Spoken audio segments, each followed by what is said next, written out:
Hello, in this Foundry Friday, I'm going to be going over how to build yourself a flask.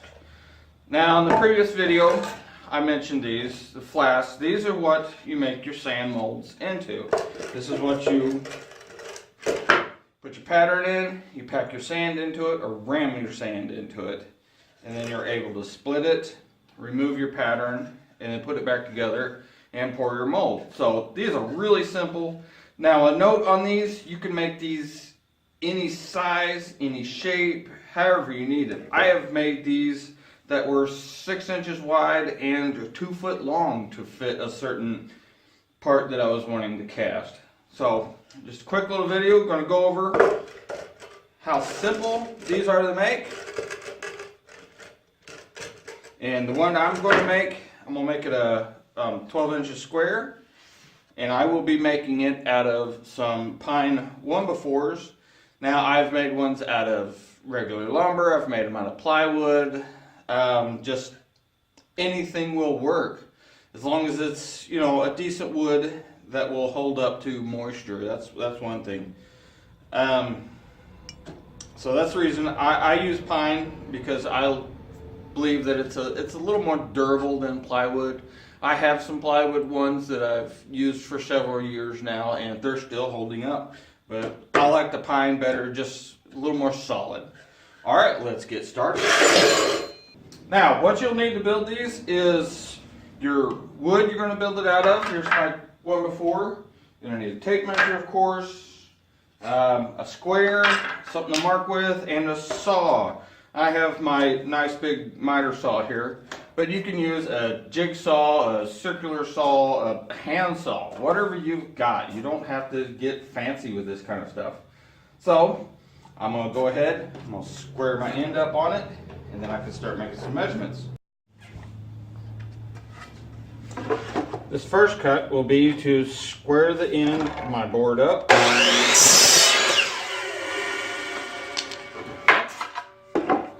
I'm going to measure. Now, being that this is in 2 halves, you'll have to double up on your pieces. So, my first 4 pieces that I cut will be 12 inches long. I like to use a square just to mark me a line. That way I can line up to it with the saw and cut it.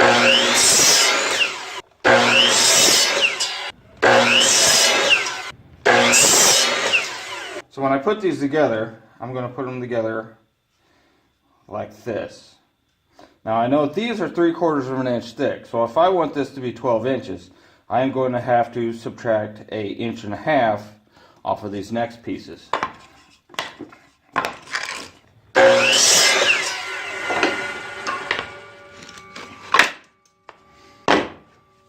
Okay, now I've got my 8 pieces. And we'll start joining them together. Now, when building yours, you can either screw them or you can nail them together. You can put glue on them if you want for some extra strength. Right now, it's a little too cold outside for it to be gluing stuff, so I am not going to do that. There's no problems with not putting any glue on them. One thing you will want to do if you're using lumber like this, when you screw into this here across this end grain, you run a very good chance of splitting it. So what I will do is I will drill and countersink 2 holes for each end. Now to kind of know where them holes will fall, I'll just take one of my pieces here and I will mark it like so. That way I can go ahead and do my countersinks kind of in the middle.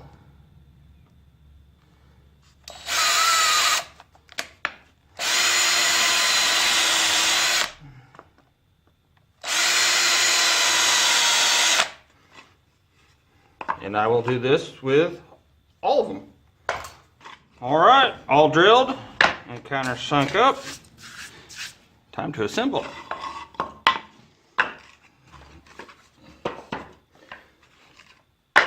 Now the way this goes is a 12-inch piece, a 10.5, We'll even them up and screw them together.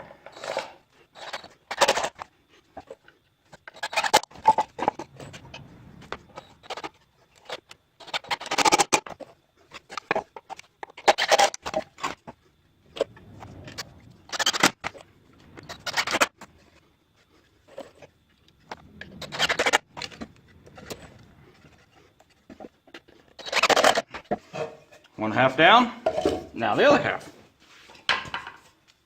Okay, now I have my two halves.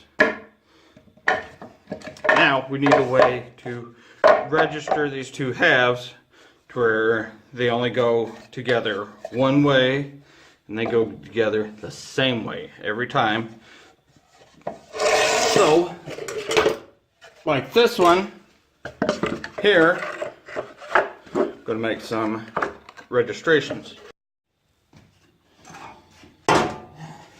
Now then, for making my pieces to register the two sides together, I'm just going to rip some little strips out of this here piece of scrap on my table saw here. If you don't have a table saw, you can get creative in a number of ways to do this.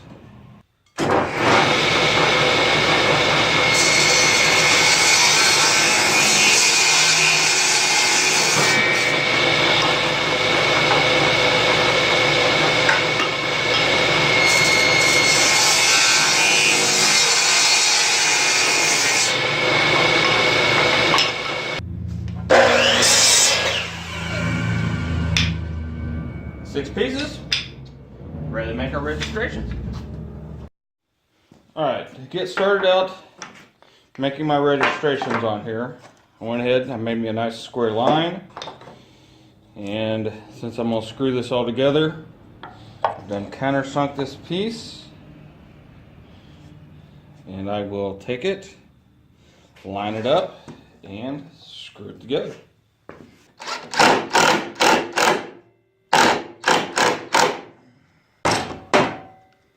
Now then, to make my gap in between them, I'll put my next one in the middle.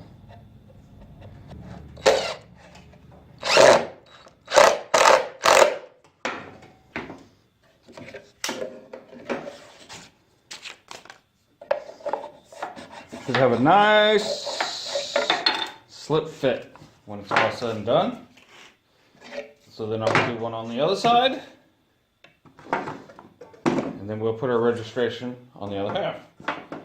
Okay, as an afterthought, I went ahead and I trimmed these down so they're flush with the top and bottom there. So now, finish lining everything up. And I've already countersunk and drilled this one.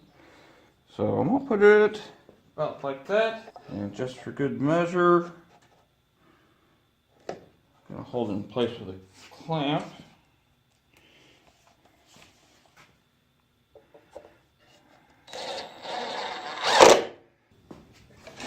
And there is our registrations. Should be able to just slide it off. And there it should be a nice little snug fit. Beautifully. As you can see with hobby foundry work, you never know what you'll be learning. One day you'll be pouring metal, and the next day you'll be doing woodworking. And the next day you'll be machining your parts you're made. You just never know what you could possibly get into. And that's the reason I love metal casting so much. It's just so many different skills involved, so many different things to learn. So hopefully I have helped you learn something new with this. Hopefully I'm helping you get set up for doing your first castings. So until next time, get out there and just go make it. Thanks for watching.